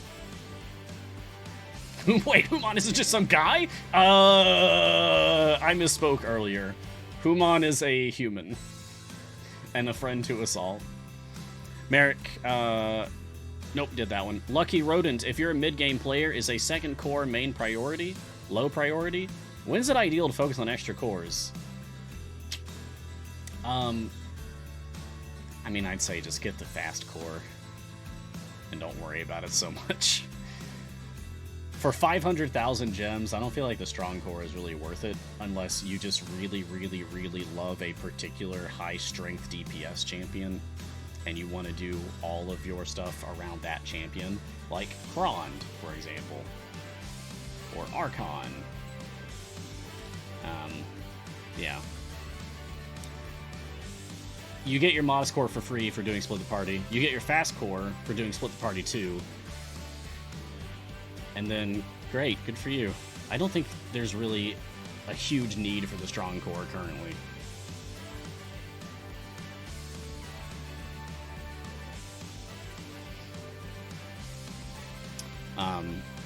But is your second core a main priority? Your second core becomes a priority when you have decided that what you want to be doing most of the time in Idle Champions is gem farming and chest farming. That's when it becomes your priority. If you are playing the game and you realize you are just spending most of your time grinding through Mad Wizard or Cursed Farmer trying to hunt down gems and chests, that's the point where getting the second core, the fast core, becomes your priority. And the strong core, not really ever a priority, I think. Noxanguis, question, when will the stream schedule be posted? Yeah, so people keep asking about this on my Monday morning shows. Eventually. My morning show airs at 7 a.m. Pacific time. The Codename Entertainment office isn't even open at that time. I'm not there. They're on the West Coast, I'm on the East Coast. That's why I can do this so early, because for me, it's 10 a.m. when it's 7 a.m. for them. So there isn't anyone around to put out the stream schedule yet, because they're all still getting ready to go to work. So it gets posted later. I don't know of an exact time. I don't think there is like an exact time that it rolls out. It gets posted when it's ready. Tabarja, question, any idea why Prudence only has the DPS tag, even though she has plus all damage upgrades? Oh, like increasing damage for other people. Probably just because Prudence doesn't have any support of formation abilities. Like, she doesn't have any abilities that cause champions to have increased damage. But that's a good thing sometimes. Should that be like a consistent pattern across all champions? Definitely no. But there are occasionally, I mean, patron challenges, right? Let's see. Do I have... Oh yeah, here we go. The worst one. Complete 1,000 areas without any support champions in your formation. We all love this one, don't we, guys? Yeah. No. Yeah, this is the bane of many people's farming experiences for patron currency. People hate going 1,000 areas without support champions. Which is where champions like Prudence can be helpful. She is not flagged as a support champion, so you can use her for that, even though she does actually buff other people because she has all champ damage upgrades. Not formation abilities, but all champ damage upgrades. Yeah. So, there is a use case for that. For her to have some supporting ability without actually being marked as a support. Same thing for Hitch. Hitch is a very good DPS, but is not flagged as a DPS.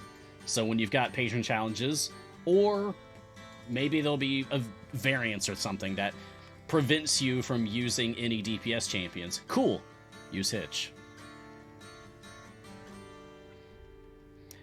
K. Malsum, which feats do you want on Kroll to maximize gold find? Just a moment. I guess I'll have to pull him back in here. That's fine. Get in here. Thank you, Instant Recall. God, I love that. So I run with Lucky, all gold 25%, and Golden Rule, Plague Pilfer 40%. If I had Golden Touch, Plague Pilfer 80%, which is from Zerial's patron shop, then I would be running with Golden Rule, Plague Pilfer 40%, and Golden Touch, Plague Pilfer 80%. Those would be the ones that I would be using. Absolutely. But I don't. I don't have that one yet. But eventually I will. Some people in chat are saying Virulent Strain. The thing is that I just don't really like setting up Kroll with the whole killing off all the enemies with the plagues and all that. I just put him in, mark the enemies with 10 stacks of Plague Pilfer, and make sure that he's got the feats on for it, and leave it at that. Oh, Fafarl's just started the game, and you're loving it. Fantastic. Hey, welcome to Idle Champions. We're happy to have you. I'm so glad when I get to be the welcome wagon for a new player. If you haven't done so yet, join the community. You're here, so that's a great start.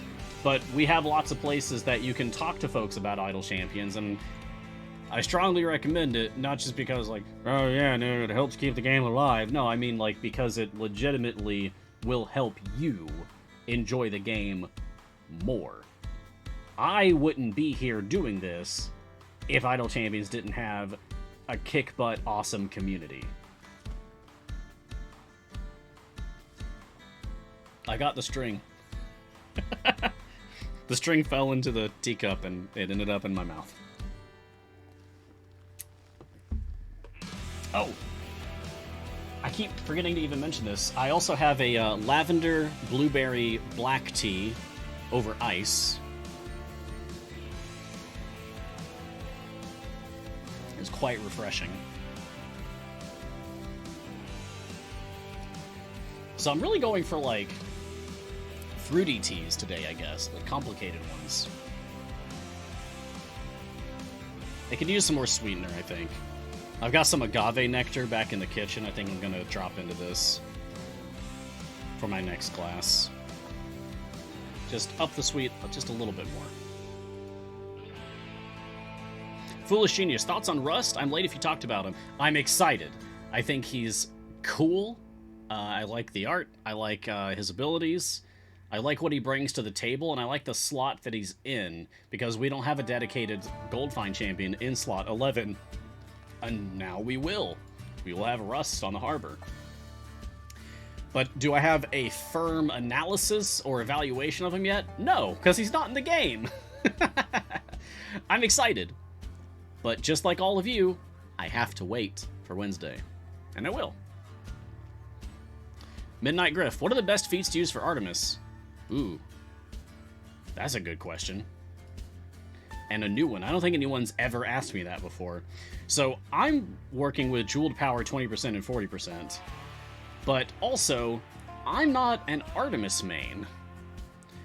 There are definitely other people in the community who have played way more Artemis DPS than I have.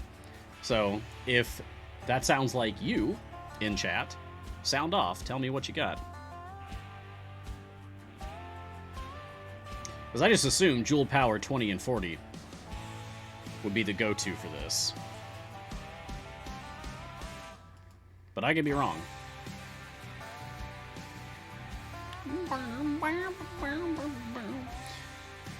Cool Bond, question, how good is your Artemis? The information I sent to CNE is links can't be posted using him as DPS. My Artemis, I have a golden epic for the flute. This is one of those, like, what is it called in Magic when there's like a rare or a mythic rare that everybody wants? A chase card? Is that what it's called? A chase card? So, the golden epic for Adalia's Flute is one of the chase golden epics in Idle Champions. Like, if you're considering Artemis DPS, you want this flute. It can show up in wild offers. I got really lucky, and it showed up a couple weeks ago. But I really haven't even put him through his paces since I picked that up. I haven't tried an Artemis DPS formation since I grabbed that, and so for a few months for that matter. I should. How about tomorrow? Since I'm almost out of time here today. How about I make a note, and tomorrow morning we try Artemis DPS. That could be fun. Yeah, okay. I'm gonna write it down.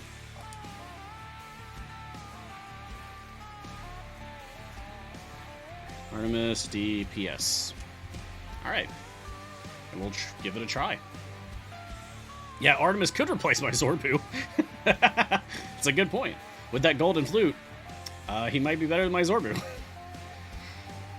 Lerp. I'm trying to unlock Drizzt, and things have really started to slow down. Feels like favor gain isn't getting me much further anymore, and I'm getting such a small gain each reset that I feel like I'm doing something wrong. What should I be looking at improving for the final push to Drizzt? If you haven't already done so, go on the Discord, go into the Formations channel, and if you can, post a screenshot or at least describe what your formation is in that channel. And people will be able to maybe point out, like, you might have champions in just the wrong spot. You might need to switch some people around. Or you might be doing, like, multiple DPS instead of doing one DPS and having all the other supports pointed at that DPS. If you're trying to do, like, favor gain specifically, people might be able to give you tips about gold farming once we know what your champion pool is. But don't worry, Lerp. Unlocking Drizzt is easy. Or easier than you think. If you're struggling with it, just remember you don't have to face it alone. Your biggest tool in this game is the community. For good reason. Because if there's one thing people love to do on the internet, it's explain to you that you're doing something wrong. Use that to your advantage. Foolish Genius 89 question: are Nerds, Gromma, and Archon the only DPS tanks?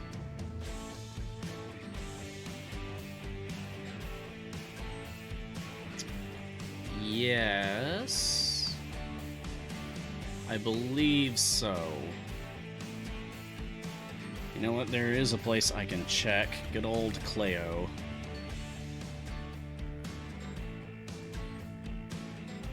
I'll just put in tank and just look through here. Nerds, Gromma, Archon. Yep, that is correct. Those are the only DPS tanks, Nerds, Gromma, and Archon. Adventures 55, new player. Are there characters that I need to unlock sooner rather than later? It really depends a lot. This question gets asked in different ways very often. It's like, what champion should I focus on? Who should my first time gate be? Things like that. So, are there characters that you need to unlock sooner rather than later? Need is a strong word and is very subjective.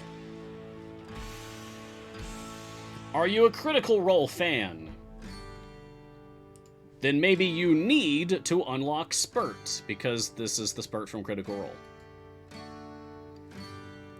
Are you an R.A. Salvatore fan? Then you might need to unlock Drizzt, who you get from Grand Tour of the Sword Coast. We were just talking about that for someone else's question, for Lerp. But besides being a fan of characters, do you feel the need for speed? Then there are characters that can help scratch that itch for you more than others. Melf in slot 12. Sentry in slot 4. Human in slot 8. Briv in slot 5. Deacon in slot 1. Those are all examples of good speed champions, if what you need is to go fast.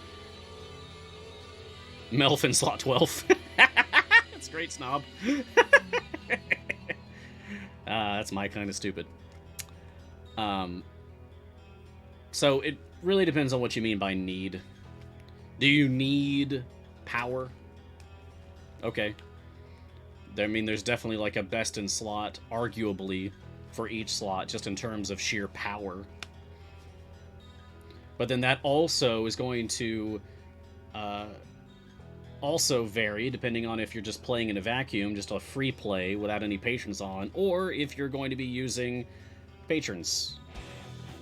Champions are going to have greater or lesser value if you're playing patrons or playing specific variants, and then even more so specific variants with specific patrons. Zerial lesson in classes gives me nightmares.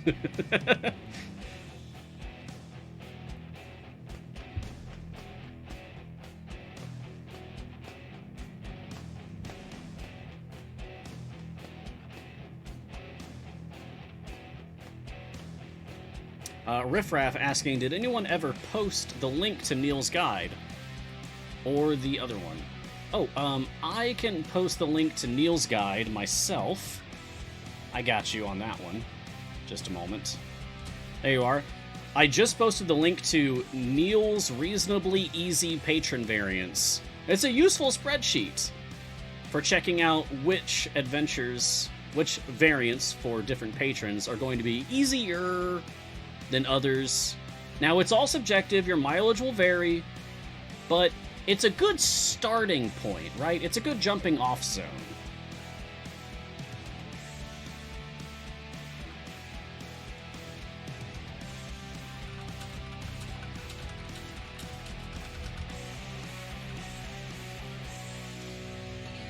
Adventures 55, what about getting the gem farming thing set up for a time gate pick question? That would be mainly just getting speed champions. For getting gem farming off the ground, you want to unlock Split the Party and Mojang Automation as soon as possible, and pick up as many of the speed champions that are used for it as you can. So that would be like the list of speed champions that I listed. Deacon, Sentry, Briv, Melf, Human, to get you started. Whittle in slot 2, also our most recent speed champion. Get her as well. This is not what she normally looks like. She normally looks like this. But her name is Whittle. So yeah, any of those. Shandy, thank you, Starfish. I knew I was forgetting one. Shandy. That's slot 6. I've got her on the field already. This is what she normally looks like. Oh, let's put her in her Solstice skin. That's fun. Yeah. Havilar, specifically if you're going to be farming on Mad Wizard, which is where, like, almost everybody does it. Havilar in slot 10, also very good for speed. Her speed mechanic only works on specific adventures. And thankfully, Mad Wizard is one of them and is very efficient there. And that's where you go for gem farming anyway, so it works out beautifully. And again from Adventures 55, basically, new player, how can I get caught up since Idle Champions has been out for about 3 years? It's been longer than that, buddy. Idle Champions came out in September 2017. September 2017. We are currently in year 5 of our events. Is speed the answer? Is push the answer? Speed is the answer. The faster you go, the more content you can clear before more content is being added. So if your goal is to get caught up as quickly as you can, go for speed.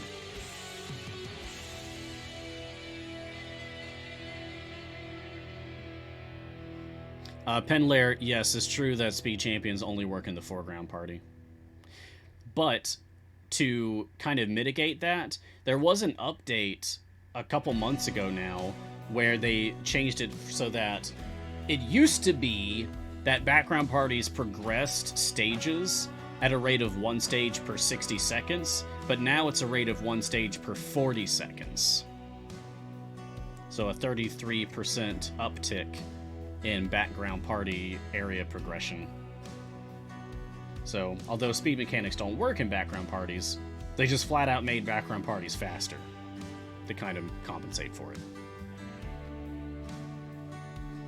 Rio Madness, how does your icon on the bottom bar change when you change costumes? So, you mean the profile pictures for the bench slots at the bottom of the screen? So right now I am using the classic UI. You might be working with the console UI. Tell me, does your game look like this?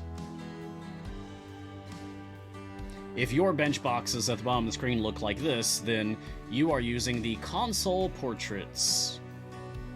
You can toggle console portraits on or off in your game settings at the very bottom right. Just turn that off and you'll go back to the classic portraits, which will reflect what skin you are using. I like to go back and forth. I like to use Classic on my main account and Console on my casual Epic account that I've got over here.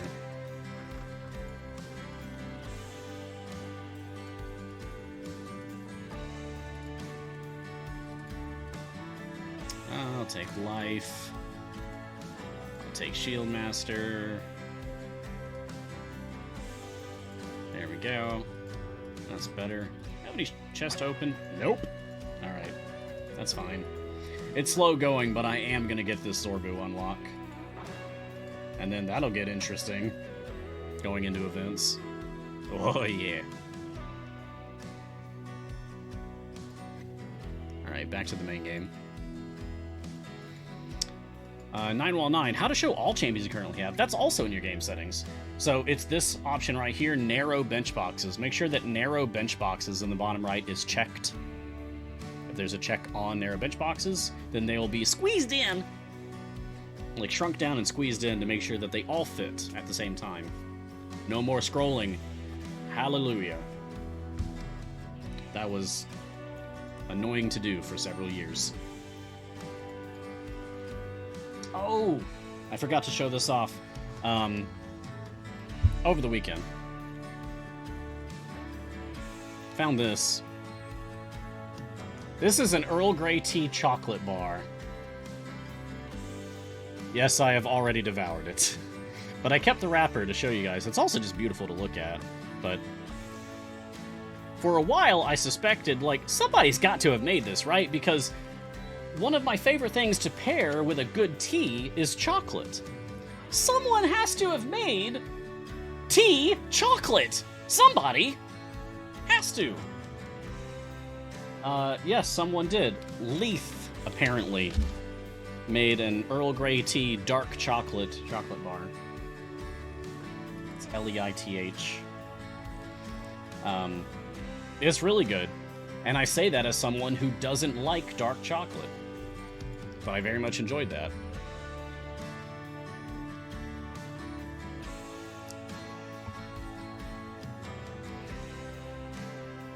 Jay is saying chocolatey, if you will. Yes, Jay. That is actually my embarrassing little name that I give to when I make black tea mixed with hot chocolate. I call it hot chocolatey. It's so dumb, but it makes me smile. And that's good enough. Just makes me smile. Okay, I think that's it for questions. That takes us up to 54, so a good haul this time. Oh, yes. A good harvest. Oh, and, by the way, Cool Bond, if you're still out there, Jay actually grabbed the specific formation that you were recommending and forwarded it over to me, so I am going to check that out after the stream. So thank you, Cool Bond.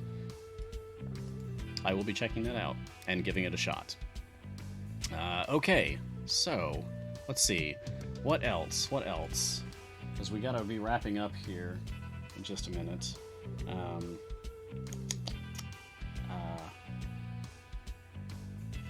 Yeah, the new patron variants are really good. They're fun. There's a lot of them, and I'm gonna probably be playing more tomorrow. I guess with Artemis DPS, because that's what I've already agreed to. And Tier 6 and 7 patron perks, don't sleep on those. They're very good. You can get them all. It's just gonna be a lot of work. There's skins and golden epics and feats in the patron shops. That's where you can get Farmer Azaka, which we showed off very much on Friday's stream, and a little bit today as well. And Mind Flayer, Olcoria, and some other cool stuff too. An 80% Kroll Pilfer feat. That's in Zariel's patron shop. Probably the most important feat to grab from patron shop right now. Anyway, yeah. This was good. The weekend is over, and we are back to streaming. So, where's my stuff? There we go. Thank you all for joining me for this episode of Mars Guiding Hand. Cheers. I hope to see you all again next time, which will be tomorrow morning, 7 a.m. Pacific time, as normal. Check out all the other awesome shows that we've got right here on CNE Games Twitch channel. Coming up later today at What is it? At 12 p.m. Yes, at 12 p.m. Pacific time, we've got the return of weekly patronage. So if you're a fan of weekly patronage, you're gonna eat well today. Make sure to say hey to Lauren for me. I will be moderating, so say hey to me as well. You can follow Idle Champions on social media. Please join our community on your social media platform of your choice. I like Twitter. The Twitter community is nice. Just a lot of likes and retweets, and it just feels like a big group hug every time. You can find me on Twitter at Ryan Blake Hall, but please call me Mars. That is my preferred name online. Thank you to Codename Entertainment. Thank you to my tireless mod. Today, that was Jay. Big shout out to Jay. Much love. Hope you're enjoying those Brandon Sanderson books, Jay. I sent Jay a Christmas present. And thank you to everyone for watching. Wherever you are in the multiverse, be safe, be kind, make someone smile today, even if that someone is just you. Just put a little more joy in the world than there was when you woke up this morning. And until next time, look very sharp. Cheers.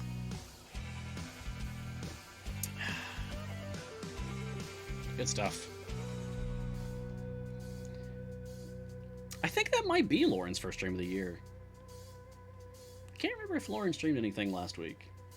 Such a blur now. In any event, yeah, say hello to her. She does great work.